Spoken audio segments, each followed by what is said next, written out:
네, 오늘 읽은 본문으로 하나님의 이름을 바라보라 라는 제목으로 함께 말씀을 살펴보도록 하겠습니다. 여러분, 사람에게 있어서 이름은 매우 중요합니다. 동의하세요? 네. 왜 동의하시나요? 왜? Why? 네. 이름이 그 사람의 평생을 가지고 다니는 것이기 때문에 그럴 수 있죠. 예. 그렇다면 한 가지 더 물어볼게요. 여러분은 여러분의 이름에 만족하세요? 네. 자신 있는 그 모습 좋아요. 예. 그러면 그 이름대로 살아가고 계세요? 네. 얼마 전 전국민 고민 토크쇼 안녕하세요에 이름이 너무 특이해서 고민인 여자가 나와 화제가 되었었는데요. 이른바 숫자 이름녀입니다. 그 이름이 무엇인가 하니 숫자 0이죠. 성은 2.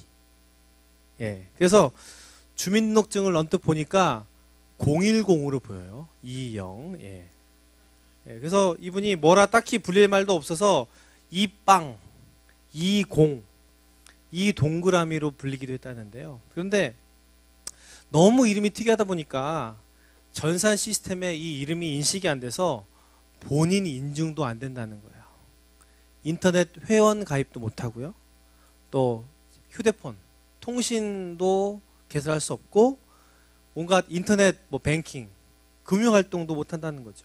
심지어 스스로 등본도 못 돼서 아버지나 남편이 해줘야만 볼 수 있는 그런 상태라는 거죠. 근데 너무 불편해서 개명을 하고 싶은데 그 아버지가 극구 반대하신다는 거죠. 왜냐하면 이 이름이 세상에 하나밖에 없는 이름인데다가 부르기도 좋고 쓰기도 좋고 의미도 좋은 이름이라는 거예요. 또 이 숫자 0이 더하거나 빼거나 곱하거나 나누거나 해도 변함이 없는 절대수라는 거죠. 나름대로 그 아버지의 말씀 이해는 갔지만 저는 납득할 수는 없었습니다. 근데 저는 그 방송을 본 후 아무리 좋은 뜻이든 또 독특하든 이름이 사람에게 있어서 정말 중요한 만큼 이름이 이름다워야 하고 또 그 이름이 좀 아름다워야 한다고 생각했습니다. 왜냐하면 그 이름이 그 사람을 부르는 말이기도 하지만 그 사람을 나타내는 것이기 때문이기도 하죠. 그러면서 전 더 나아가서 어떤 이름이 좋은 이름인가를 좀 곰곰이 생각해 봤습니다. 저는 개인적으로 제 이름이 정말 괜찮은 이름이라고 생각합니다. 왜요? 제 이름 별로 안 좋아요? 네. 제 이름 괜찮은 이름 아닌가요? 세일? 네. 제 이름은요, 할아버지께서 지으셨는데요. 제 생일이 한글날이에요. 예, 기억은 하지 마시고. 예.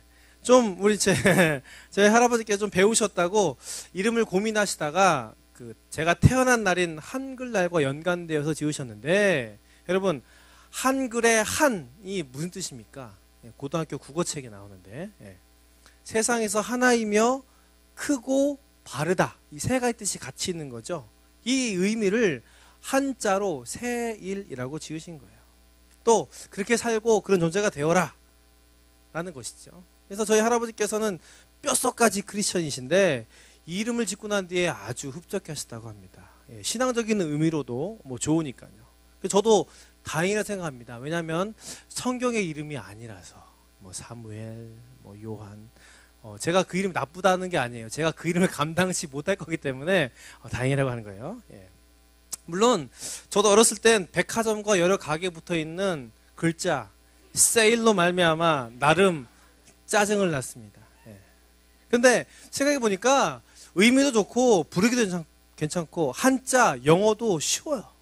참고로 중학교 때 2학년 제 친구는 그때까지 한자로 자기 이름도 못 썼어요. 왜냐하면 그 가운데 자가 용용자였거든요.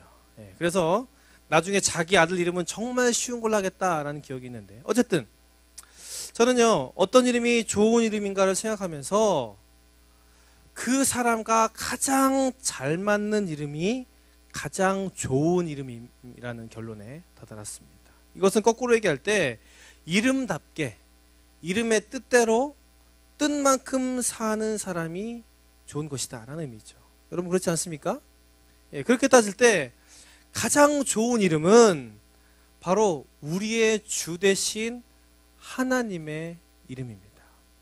유일하시고 가장 높으신 전능자 하나님. 그 이름이 하나님의 능력과 존귀함과 그 존재를 가장 잘 드러내기 때문이죠. 그런데 이 하나님은 표현될 수 없는 놀라운 분이기 때문에 성경은 여러 부분을 통해서 하나님의 이름들을 알리고 있습니다. 우리는 각각의 그 이름을 통해서 하나님이 어떤 분인지 또 모습이 어떠한지를 조금이나마 알 수 있는데, 본문 역시 하나님의 이름을 기록함으로써 하나님이 어떤 분인지 우리에게 알리고 있다는 사실입니다. 오늘 출애굽기에 나타난 이 하나님의 이름을 살펴봄으로써 그분이 어떤 분이신지 우리가 깨닫기를 원하고 그 이름의 능력으로 새롭게 되기를 주님의 이름으로 축원합니다. 그렇다면 오늘 본문에 나온 하나님의 이름으로 알리는 이분은 우리에게 과연 어떤 분이실까요? 그 첫 번째는 우리와 관계 맺기를 원하시는 분입니다. 본문에서 모세는 자신의 동족 이스라엘 사람들의 비난에 부딪혀 시르에 빠졌고요. 이에 그는 하나님께 호소했습니다. 자신은 하나님이 하라는 대로 이 파라오에게 가서 이스라엘 백성들이 하나님을 예배하게 해달라고 했을 뿐인데 잘 되지는 못할 망정 그들에게 더 큰 노역 명령이 내려지고 그로 말미암아 동족들에게 수많은 불평과 위협을 받는 지경이 되었기 때문입니다. 하나님께서는 이 모세의 이 호소에 친히 나타나셔서 그를 만나주시고 그의 간구에 응답하셨는데, 하나님께서 모세에게 말씀하실 때에 자신의 이름을 바로 여호와라고 밝히시면서 그를 위로하셨다는 거예요.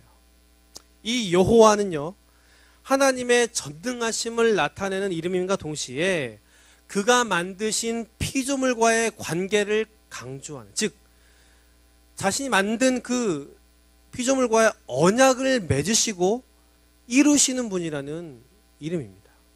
이 중 오늘 본문에서 이 모세에게 알리신 이름 여호와는요, 바로 언약과 관련된 하나님입니다. 왜냐하면 하나님께서는 이미 여호와라는 이 자신의 이름을 모세 훨씬 이전부터 쓰셨음에도 불구하고 오늘 3절과 4절 말씀을 통해서 아브라함과 이삭과 야곱에게는 자기의 이 이름을 알리지 아니하셨다라고 말씀하셨기 때문이죠. 이것은 하나님께서 못할 것이 없는 아주 능력이 많으신 분이기도 하지만 하나님 자신이 자기 백성과 약속하신 하나님이며 또 그 약속을 기억하시며 또 이루시는 하나님이심을 더 밝히 드러내는 부분이라는 거예요. 그런데 이 하나님께서 자신의 이름을 모세에게 말씀하시고 그 이름의 뜻을 알리는 이 본문의 모습이 단순히 하나님의 이름이 무엇이고 소개하는 것을 넘어서서 뭔가 자기 백성인 그 이스라엘과 특별한 관계를 만들겠다라는 의미라는 거죠. 우리가 누군가를 처음 만날 때 하는, 공통적으로 하는 일이 있는데 그게 뭐죠? 처음 만날 때, 예. 자신의 이름을 소개하고 뭐 명함을 주고 받는데, 마치 이렇게 처음 만났을 때 자기 이름을 알리고 누군지를 밝히는 것처럼 관계를 만들고 그 뭔가를 시작하는 첫 단계로서 하나님께서는 모세에게 그 이름을 알리셨다는 거예요. 사실 모세 이전에 하나님은 특별히 선택한 몇몇 개인에게만 자신을 나타내셨어요. 하나님께서는 그렇게 소수의 사람들과만 특별한 만남, 특별한 관계를 하셨습니다. 이 사실을 미뤄볼 때 오늘 출애굽기 6장에 기록된 하나님의 이 자기 이름 계시는요, 이제는 한 개인을 넘어서서 모세를 포함한 이스라엘 전체 민족 모두와 관계를 맺으시겠다. 그들과 이제는 직접적인 교제를 하시겠다라는 말씀이죠. 그래서 그 이름대로 약속을 이루시는 분으로서 하나님의 백성들 모두에게 그 하나님 되심을 나타내시겠다는 겁니다. 놀라운 건 이 하나님께서 이스라엘 백성들과 마찬가지로 지금의 우리와도 관계를 맺기 원하시고 하나님의 이름대로 우리 삶에 능력을 베푸시기를 원한다는 사실입니다. 그런데 그 이름과 그 능력이 하나님을 경험함과 관련이 있습니다. 오늘 본문에도 보면 7절에 내가 너희 하나님 여호와인 줄 너희가 알리라. 7장 5절 말씀. 애굽 사람이 나를 여호와인 줄 알리라 라고 나오는데, 이 알다라는 것은 단순한 사실이나 지식을 머리로 아는 것이 아니에요. 이 알다는 원어로 야다라는 것인데, 이 뜻이 확실히 깨닫게 하다, 체험하게 하다라는 뜻입니다. 이 같은 단어가요, 이 창세기에서 남녀가 성적인 교제를 나타내는 말로 쓰이는 것으로 볼 때 이것은 아주 특별한 친밀함이 있고요, 그리고 그 가운데 경험된 알므로써 놀라운 것임을 말해줍니다. 그런 면으로 볼 때 하나님의 이름은 하나님의 놀라운 모습과 관련되었죠. 예. 여러분, 이전 말씀을 좀 볼까요? 아브라함이 경험한 하나님은 어떤 하나님이었습니까? 특별히 언약을 주셨을 때 바로 공급하시는 하나님이라는 거예요. 그때 나타난 하나님의 이름이 엘샤다이, 모든 것을 충족해 하시는 하나님이라는 의미죠. 한편 좀 어려운 얘기인가요? 예, 우리가 잘 아는 이삭을 바치기 위해 아브라함이 갔던 그 산에서 경험한 하나님, 어떤 하나님입니까? 아들 이삭을 잡으러 갔어. 그래가지고 야 죽여줘 하는데, 야 그만, 내가 너 사랑한 줄 알았어 라고 하고서 어떻게 했어 하나님이요? 예, 양을 준비하셨잖아요. 이 경험한 하나님이 어떤 하나님이에요? 그 이름이 여호와 이레고요, 준비의 하나님이라는 의미죠. 또 무자비하고 아주 강한 이 아말렉과의 전쟁에서 이스라엘 백성들은 어떤 하나님을 경험했습니까? 용기를 확 불어넣고 힘이 되신 하나님을 경험했어요. 그로 인한 하나님의 이름이 여호와 니시, 바로 주님은 나의 깃발이십니다 라는 것으로 고백할 수 있었죠. 이 밖에도 하나님께서는 수많은 이름을 통해서 자신이 어떤 분이신지를 나타내고 계시며, 오늘 본문 역시 하나님의 이름을 모세에게 알리시면서 그 하나님을 경험할 것을 원하십니다. 그런데 과연 문제는, 그럼 어떻게 우리가 하나님과 관계를 맺을 수 있을 수 있는가? 뿐만 아니라 그 하나님의 그 이름의 능력을 우리의 삶에 어떻게 그대로 경험할 수 있겠냐라는 것입니다. 그것은 하나님이 알려주시는 말씀을 통해서 할 수 있고 경험할 수 있습니다. 또 기도와 그 응답을 통해서 할 수 있으며, 찬양을 통해서 그 감동됨으로 할 수 있습니다. 바로 하나님과 연결될 수 있는 통로로 나아가야 한다는 것입니다. 지난주 목요일을 끝으로 첫 번째 우리 블루라이트의 바이블 렛이 끝났는데요, 참여한 사람 대부분이 말씀을 읽고 묵상하면서 하나님이 어떤 분이신지 새롭게 깨닫게 되었다고 고백했어요. 그 가운데 어떤 한 분이 그 새롭게 깨달은 바를 통해서 하나님이 어떤 분인지를 경험했는데, 그 경험한 하나님께서 자신의 생각과 태도는 물론이거니와 환경까지 바꾸는 놀라운 일을 일으키셨다고 고백했습니다. 이번 바이블렛의 본문인 요한복음에는 예수님의 자기 선언이 많이 나와요. 예를 들어서 우리가 잘 알듯이 나는 길이요 진리요 생명이다, 나는 부활이요 생명이다, 나는 양의 문이다, 선한 목자다, 나는 포도나무다. 그분도 이미 좀 알고 있던 내용이었는데, 이분이 특별히 예수님이 빛이심을 새롭게 경험하고 빛 대신 주님께서 자신의 삶에 아주 그대로 역사하셨다는 것입니다. 4번씩 읽으면서 또 여러 번 묵상하면서 이 주님의 빛이, 또 빛 대신 주님이 자기 가운데 비춰진다고 알게 되니까 특히나 함부로 했던 말이나 행동이 기억나더라는 것이죠. 그냥 이태껏 아무 생각 없이 되는 대로 상황에 따라 막 했는데 자기의 모습이 잘못이었음을 그 빛 대신 주님을 통해 알게 되었고, 그러면서 말이나 행동을 조금이나마 함부로 하지 말아야겠다라는 결심을 하게 되었다는 거예요.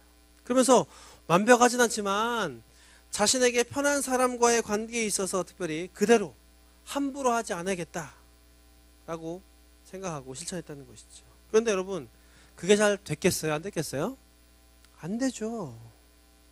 여러분, 사람이 쉽게 변하지 않아요. 사람이 갑자기 확 변하면 그 사람 곧 죽는다라는 말이 있는데 안 돼요. 그래서 어떡합니까?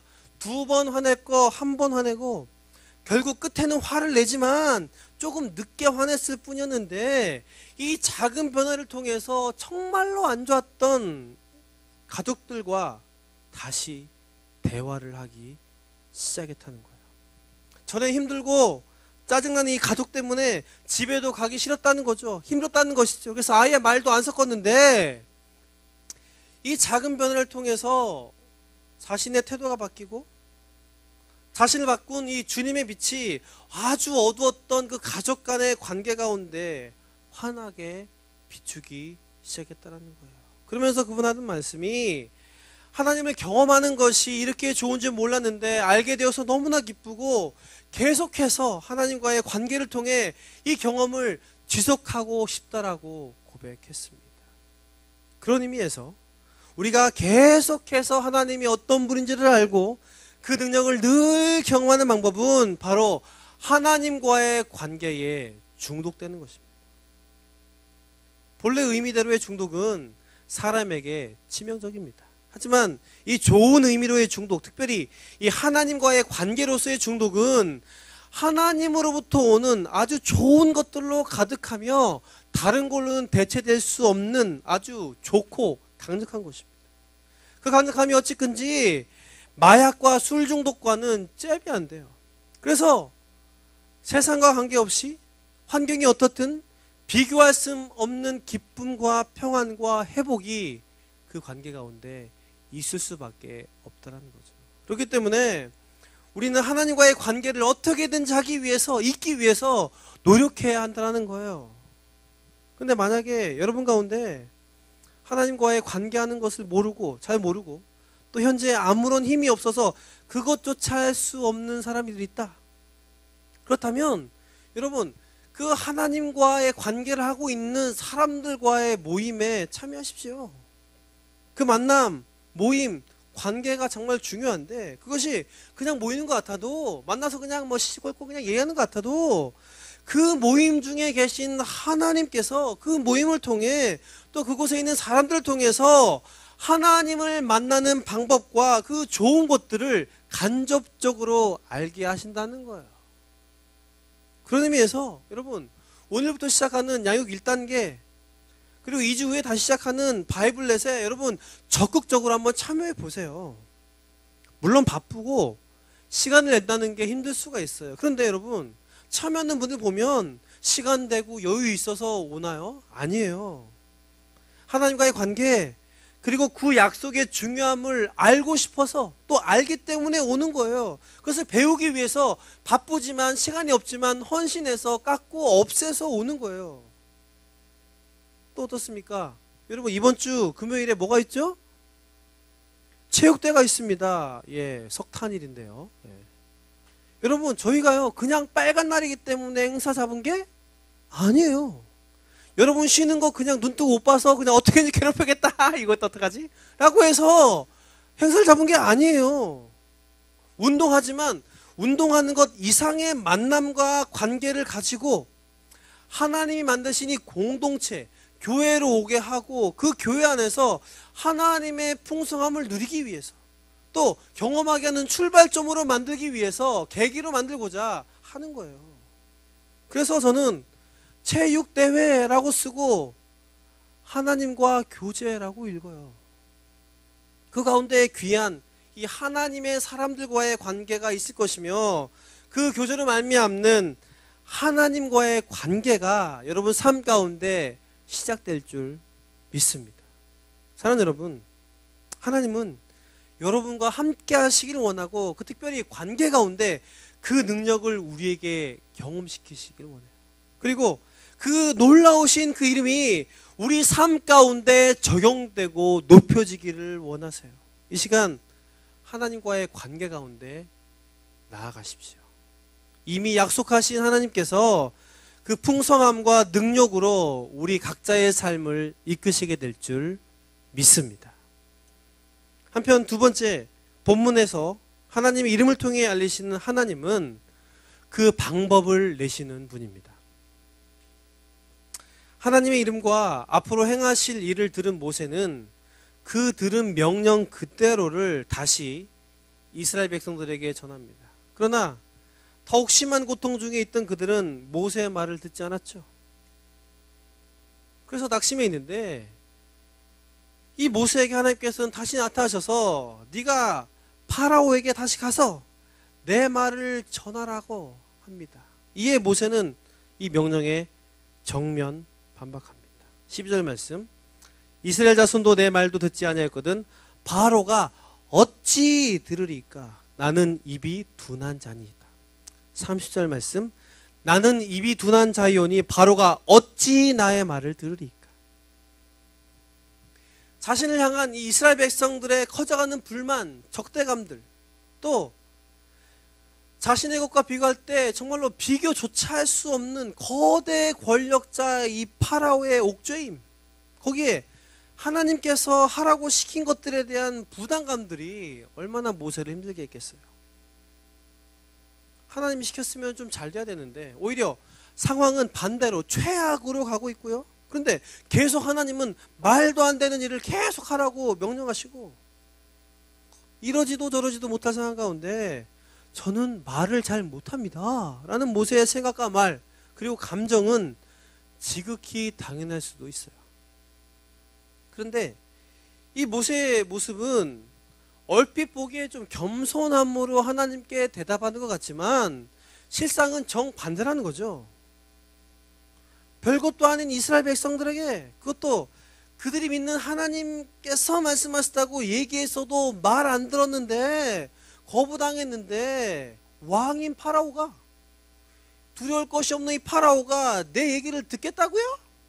그게 될 턱이 있습니까? 난 못해요 라는 거죠. 그래서 모세가 말한 어찌해서 어떻게는 의심에서 오는 하나님에 대한 항의고요. 제 입이 둔합니다 라는 말은 좌절에서 온 하나님 명령에 대한 거부입니다.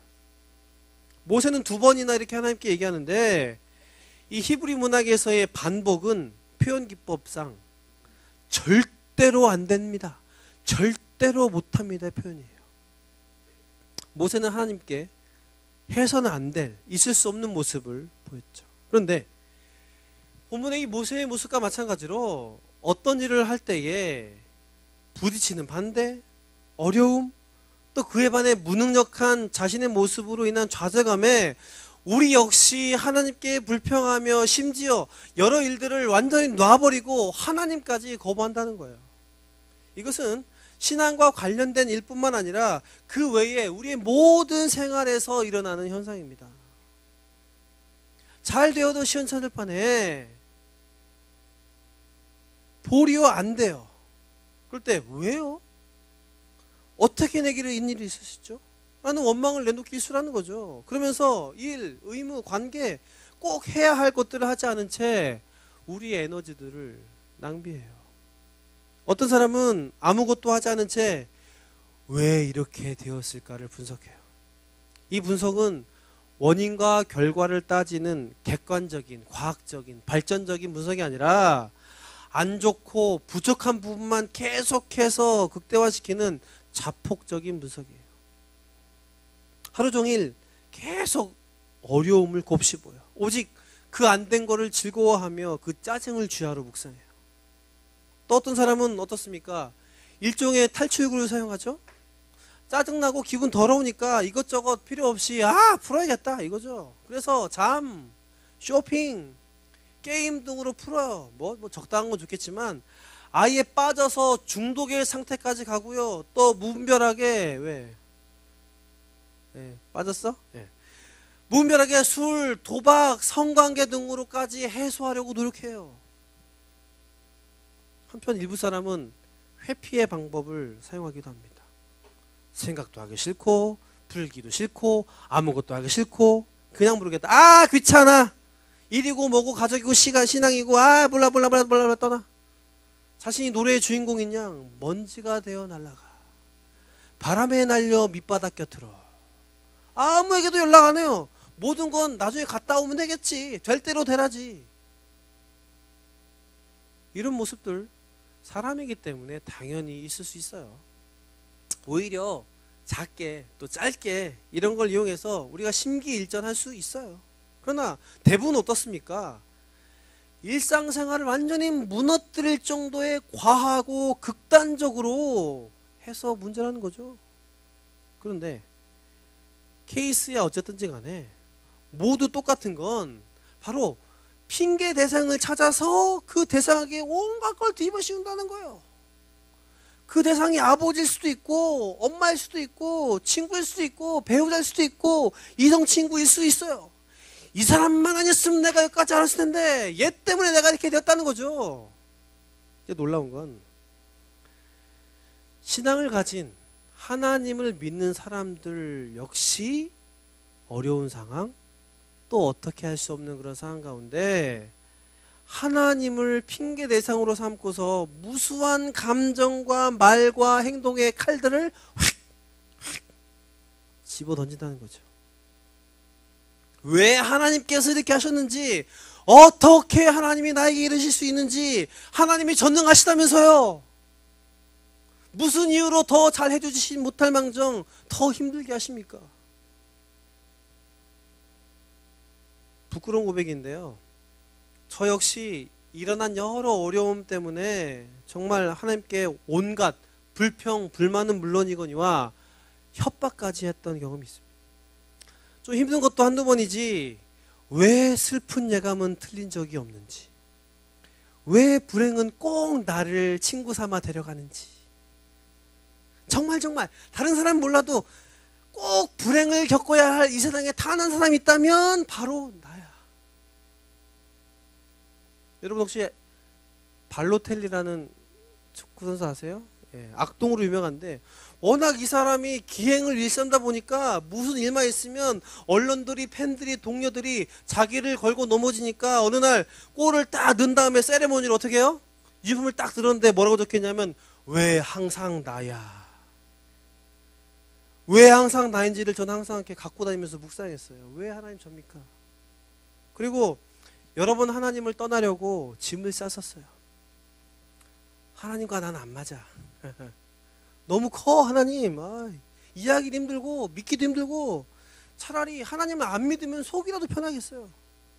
그런데 하나님께서는 저뿐만 아니라 그리고 모세의 본문의 모세 투정까지 받아주셨을 뿐만 아니라 그 해결 방법을 주셨듯이 부족한 우리들 역시 하나님께서 받아주시고 여러 방법들을 내셔서 우리를 도우십니다.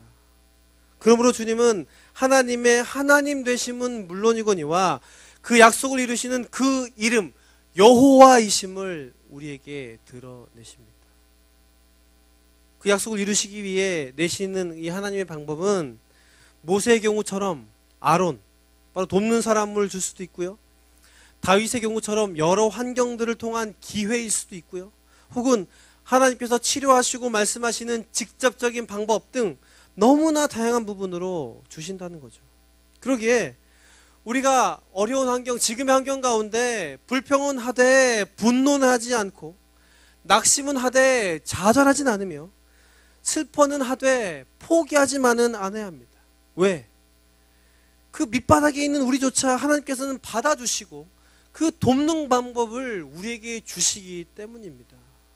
그래서 우리는 하나님을 향한 그 마음에서 그 마음을 쏟는 걸로 그 관계를 끝내서는 안 돼요. 그 이후의 작업 역시 있어야 합니다. 그 이후의 작업은 그럴지라도 라는 고백과 한 차원 높은 일에 대한 기대입니다.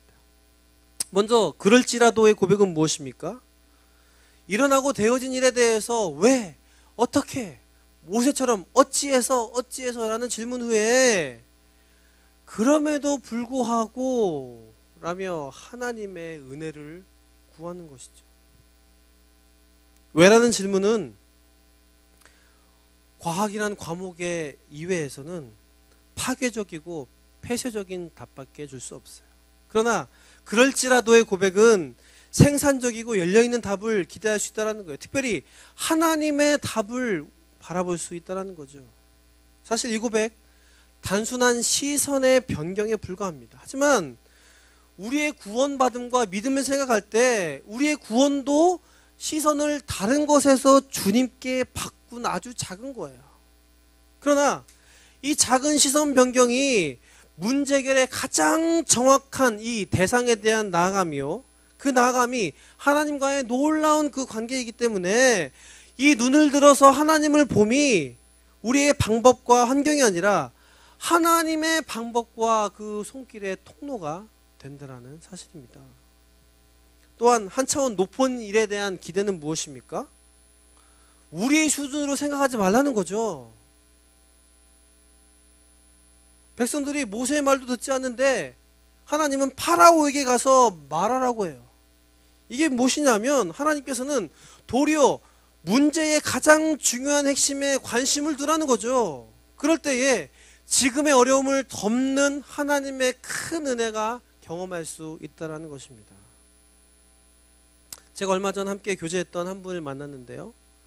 이분 역시 미국에서 오랜 생활을 하다가 한국으로 나오셨어요.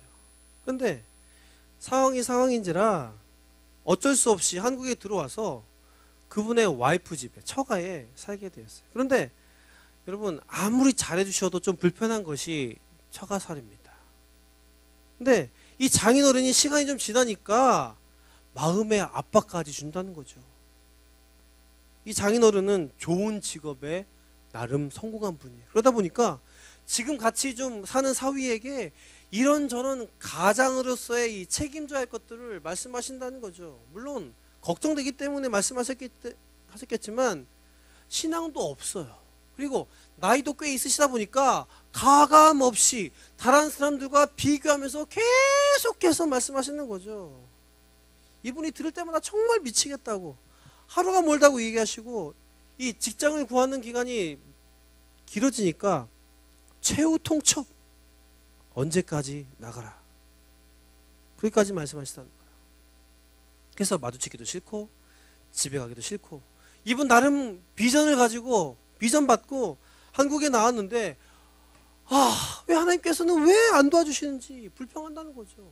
막막하고 정말 기도했는데 왜 안 되는 것이냐. 근데 몇 달 후에 감사하게도 이 직장을 구했는데, 여러분, 집을 얻는 게 그렇게 쉽습니까? 대출을 받으려 하니까 국적이 한국이 아니라서 좀 어렵대. 좀 더 기다려야 된대. 그래서 당분간 지내기로 했는데 갈수록 이 어르신들이 마음에 부담을 주셔서 정말 다시 미국을 돌아갈까?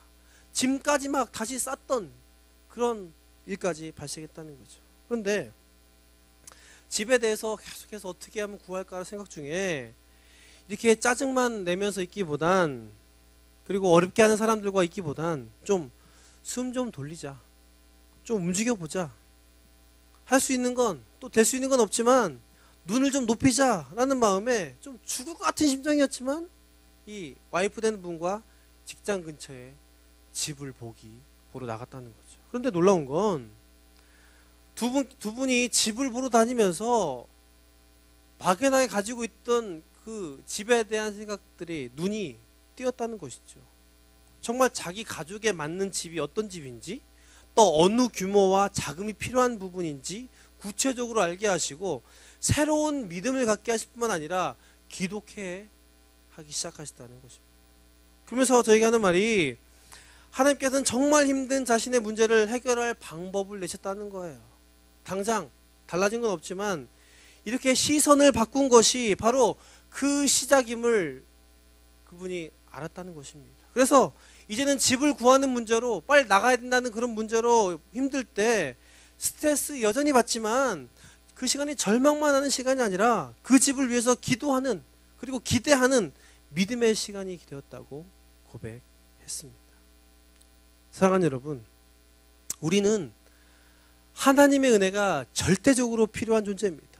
저는 그분이 앞으로 집을 언제 얻을지, 어떻게 집을 얻을지 몰라요. 그러나 분명한 건 우리로서는 불가능하겠지만 이 약속을 이루시고 방법을 내시는 하나님께서 이루심으로 그 이름대로 역사하실 줄 믿습니다. 이 시간 방법을 내시는 하나님, 그럴지라도 도우시는 주님을 기대하며 하나님의 수준으로 나아가십시오. 오늘 출애굽의 놀라운 일로 이끄신 그 하나님의 능력이 동일하게 우리 삶 가운데서도 일어나게 될 줄 믿습니다. 그 은혜가 우리 가운데 넘쳐나기를 주님의 이름으로 축원합니다. 말씀의 결론을 맺겠습니다. 저는 개인적으로 지난 한 주가 가정적으로 참 바빴던 한 주였습니다. 아시다시피 어린이날이 있었고요. 또 제 딸의 생일이 있던 주이기도 했습니다. 그런데 제가 제 딸에게 생일날 선물 뭐 해줄까를 물어보니 용인에 있는 놀이동산 에버랜드에 꼭 가보고 싶다고. 그러고 보니까 몇 년 전부터 계속해서 아빠 에버랜드 가고 싶다는 말이 생각났어요. 그래서 진작부터 작년 가을부터 그래 네 생일에는 놀이동산을 가겠다라고 약속을 했어요. 그런데 막상 닥쳐서 생일날 그곳에 가려고 생각하니까 눈앞이 캄캄해요. 여러분 놀이동산 가는 거 즐겁고 신나요. 그런데 힘들어요. 문제는 친구들끼리 가서 놀아도 재밌긴 하지만 나중에 힘든데 아이들 데리고 가는 건 우리끼리 얘기지만 고통이에요. 게다가 이런저런 일로 정신이 없고요. 허리도 요즘에 너무 아프고 날씨도 안 좋았잖아요. 그죠? 그래서 가기 며칠 전부터 이 에버랜드를 간다고 노래로 이 메들리를 부르는 이 딸에게 야 거기 안 가고 딴 데 가면 안 될까? 좀 특별한 선물 주면 안 될까? 라고 설득했는데 안 돼요. 가는 날도 아침에 5시부터 일어난 채 제 침대에 와서 뛰고 난리가 나요. 아빠 빨리 가요. 아빠 에버랜드 일어나요. 빨리 가야 돼요. 늦으면 안 돼요. 막 기쁨과 그 기대에 가득 찬 얼굴이 정말 예뻤는데 한편으론 그 얼굴 뒤에 악마의 얼굴을 보았어요.